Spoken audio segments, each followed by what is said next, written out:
కరెక్ట్గా చెప్తే ఇవాళ ఓటర్ అనేటోడు కింద లెవెల్లా స్మాలర్ టౌన్లల్లా గట్టిగా యాక్టివేట్ అయ్యిండు.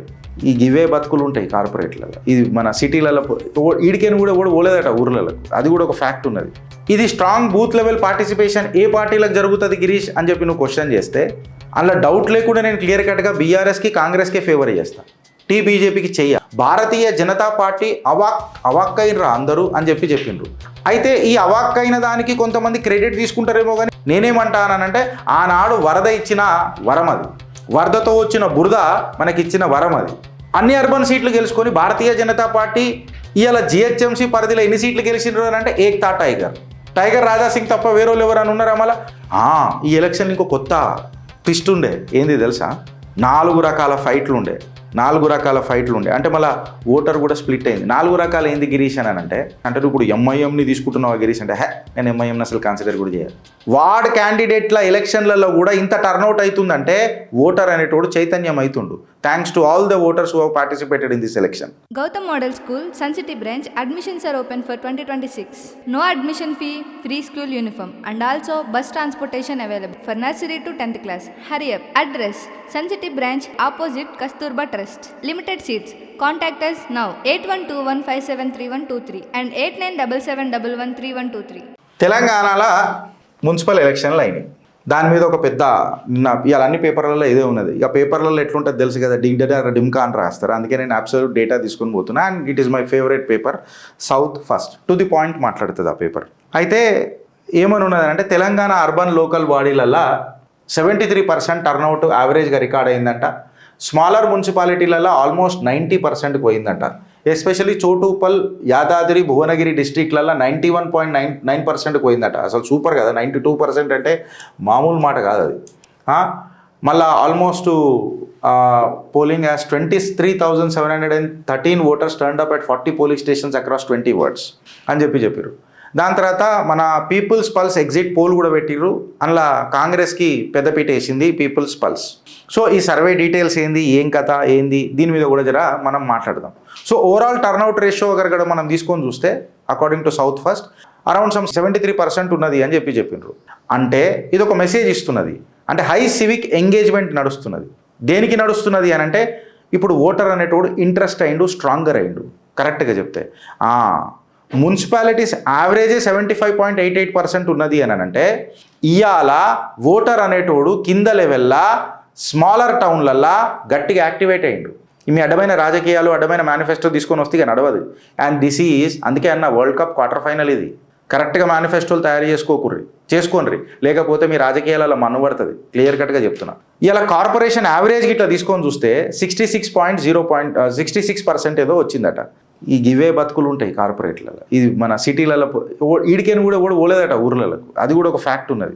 ఊర్లలో ఉన్నోడు కంపారిటివ్లీ మోడరేట్గా చాలా గట్టిగా కాంపిటేటివ్ ఎడ్జ్తో అంటే కాంపిటీషన్లలో పార్టిసిపేట్ చేసిండు, తన మద్దతు తెలిపిండు, తన మ్యాండేట్ తెలిపిండు.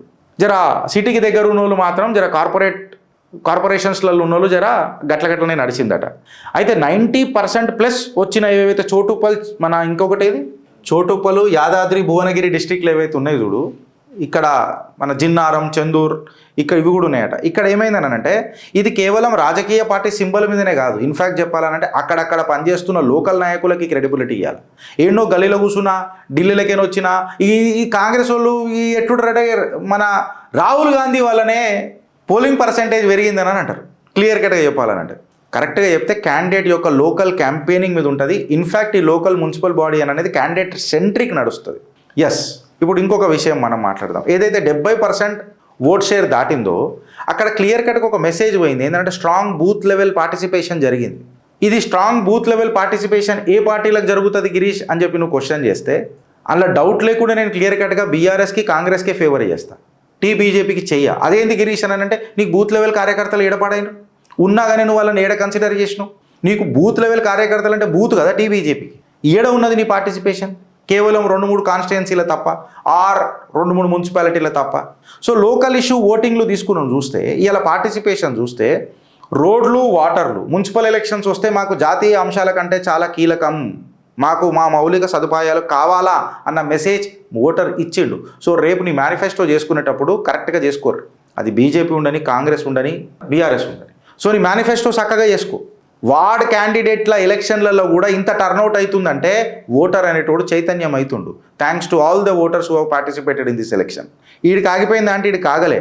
హిస్టారికల్ కంటెక్స్ట్ తీసుకొని మనం చూస్తే context what ever it is, historical data మనం తీసుకొని చూస్తే 2016 అండ్ 2020 మున్సిపల్ పోల్స్కి ఇట్లా తీసుకొని చూస్తే బీఆర్ఎస్ టీఆర్ఎస్ డామినేట్ చేసింది వార్డులలో కూడా.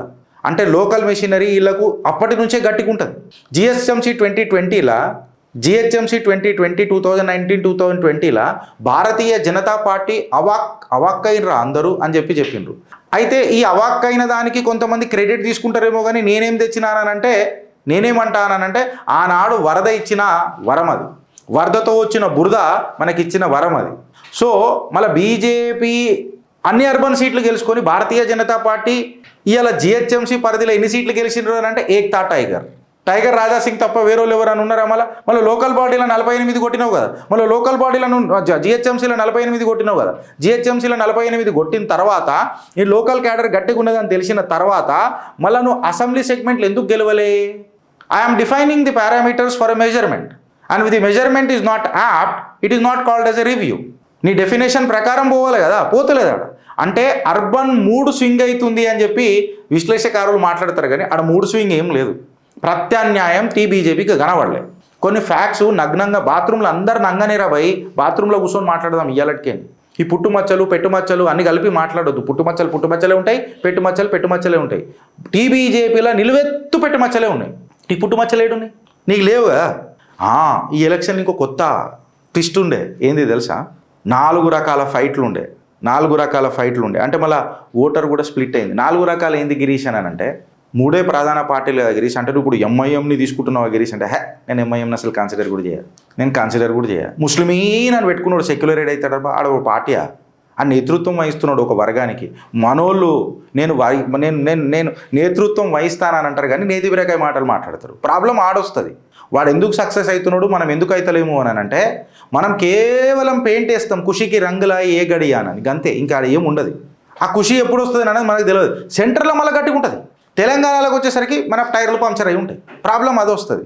అయితే 4 వచ్చింది గిరీష్ అని అంటే కాంగ్రెస్ అధికార పక్షంగా పోటీ చేసింది, బీఆర్ఎస్ ప్రతిపక్షంగా పోటీ చేసింది, బీజేపీ అంధకార పక్షం లెక్క పోటీ చేసింది. నేను ఆయనమ్మ అని చెప్పి జనసేన ఎంటర్ అయింది.